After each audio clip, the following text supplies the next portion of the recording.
ஐயா சொல்லுங்கய்யா.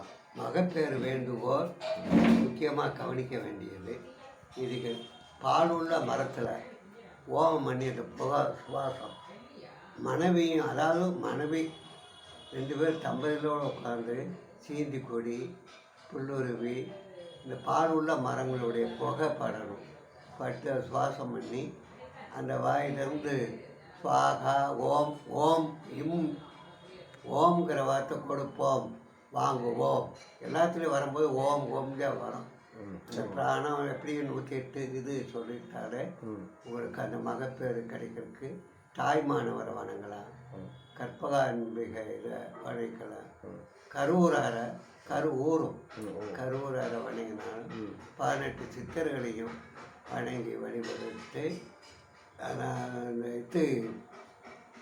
இது சித்தர்கள் அடங்கியிருக்கிற ஜீவசமாதி சமாதிக்கிட்ட போய் வணங்கி தியானம் பண்ணாலே அது ஆட்டோமேட்டிக்காக அந்த ஆத்மா வந்து உள்ளே வர்றதுக்கு வாய்ப்புகள்லாம் உண்டு.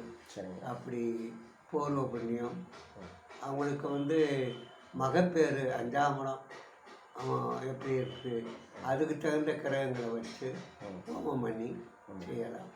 இப்படி செஞ்சால் அன்னதானம் தானத்திலேயே சிறந்தது அன்னதானம். சில இந்த குழந்தைகளுக்கு பால் வாங்கி கொடுத்தா ரொம்ப விசேஷம். இல்லாத குழந்தைகளுக்கு பால் வாங்கி கொடுக்கலாம். அது தயிர் நம்ம புத்திர விருத்தியை கொடுக்கக்கூடிய தயிர் பிரதோஷ நேரத்தில் சுவாமிக்கு அவசியம் தயிர்னால் அவசியம் பண்ணி அந்த தயிரை எடுத்து மனைவிக்கு கொடுக்கலாம். கொடுத்த குழந்தை இல்லாத மனைவிக்கு கொடுத்தா ரொம்ப நல்லது. சரிங்க. இப்படி பல முறைகள் இருக்குது. சரிங்க. அது அடியனுக்கு தெரிஞ்சதை சொல்லியிருக்கேன். நல்லது ஐயா. ஐயா, திருமணம் நாள் குறிக்கிறதுலேருந்து சாந்தி முகூர்த்தம் வரைக்கும் நல்ல சந்ததியை பெறுவதற்கு ஆலோசனைகள் சொல்லுங்க ஐயா. திருமணம் செய்வதற்கு முக்கியமாக கவனிக்க வேண்டியது மணமனுடைய நட்சத்திரம் சிம்ம நட்சத்திரம் ஆகாது. அவருக்கு அஷ்டம ஸ்தானமும் பார்த்துக்கணும். 2வது 7-8 சுத்தம் இருக்கணும். 5ஆம் இடம் புத்திரஸ்தானம் அதுக்கு ஒன்று பார்த்துட்டு நல்ல உரையில் சாந்தை முகூர்த்தம் செஞ்சால் நல்ல அறிவுள்ள புத்திர பாக்கியம் கிடைக்கிறதுக்கு நல்ல வாய்ப்பை ஆண்டவன் அருள்வார். அதுலேயும் புத்திரருக்காக நம்ம தயிர் எவ்வளோ தூரம் கொடுக்குறோமோ அந்த அளவுக்கு நம்ம புத்திர பாக்கியம் வம்ச விருத்தி கொடுக்கக்கூடியது தயிர்.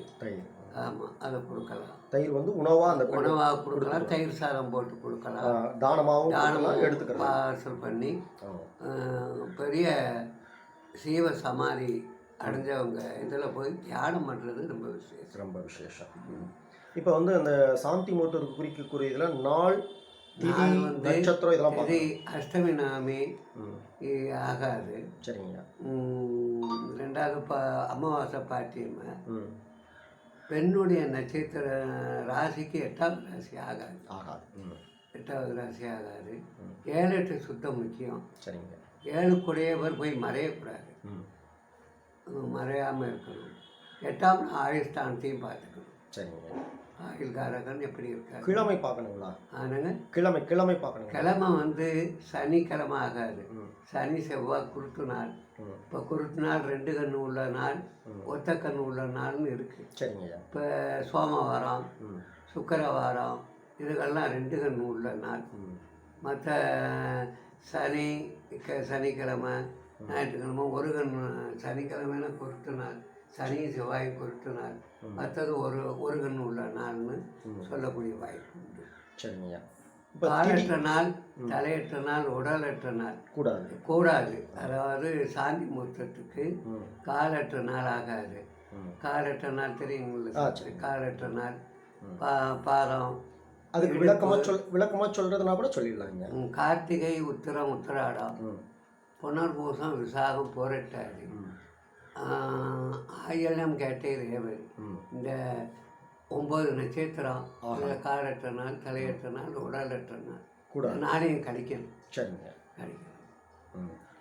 திதி பார்க்கணுங்களா ஐயா? திதி வந்து உங்களுக்கு பஞ்சமி, சஷ்டி, ஏகாதசி, துவாதசி, சதுர்த்தசி ரொம்ப விசேஷங்க. சதுர்த்தசி அன்னைக்கு நல்லது. சதுர்த்தசி ஆனால் மற்றதெல்லாம் வந்து விளக்க வேண்டியது. பஞ்சமி, சஷ்டி, ஏகாதசி பிரதோஷம் அன்னைக்கு ரொம்ப விசேஷம். பிரதோஷம் விசேஷம். பிரதோஷம் மறுநாள் சிவராத்திரிம்பாங்க. ஆமாங்க, ஆமாம். அந்த நட்சத்திரம் நம்ம விசேஷம். அமாவாசை பௌர்ணமியும் தவிர்க்க வேண்டியது. திடீர் அமாவாசை, பௌர்ணமி, பாட்டியம்மா, சரிங்க. இதெல்லாம் அஷ்டமி நாமியும் கழிச்சுக்கணும். நட்சத்திரங்கள்லைங்க நட்சத்திரத்தில் வந்து அந்த காலற்ற நாள், உடலற்ற நாள் இதை கழிச்சிட்டு குழந்தைக்காக சில நட்சத்திரங்கள்லாம் இருக்குது. சரிங்க. இப்போ மிருகசீர்ஷம், அனுசம், திருவாதிரை, மகம், இப்போ திருவோணம், ரோகிணி, இப்படி நட்சத்திரம். அதாவது படர் நாள், கீழ்நோக்கு நாள், மேல்நோக்கு நட்சத்திரம், கீழ்நோக்கு நட்சத்திரம், பார்த்து சம. இதில் வந்து புத்திரத்துக்கு எடுத்துக்கன்னா எந்த மாதிரி நட்சத்திரங்க? எந்த மேல்நோக்கா கீழ்நோக்கா? அதாவது படர் நாள், பறந்து போகக்கூடிய சமம். இந்த கொடி கொடியாக போகுது பாருங்க. ஆமாங்க, ஆமாங்க. இது கொடி, அன்னக்கொடி, இது தொப்புள் கொடி, கொடி, அது கொடி மாதிரி பறந்து போகுது. சரிங்க, சரிங்க. நன்றி, நன்றிங்க. அடியனுக்கு தெரிஞ்ச கருத்து. நல்லது, நல்லது, நல்லது.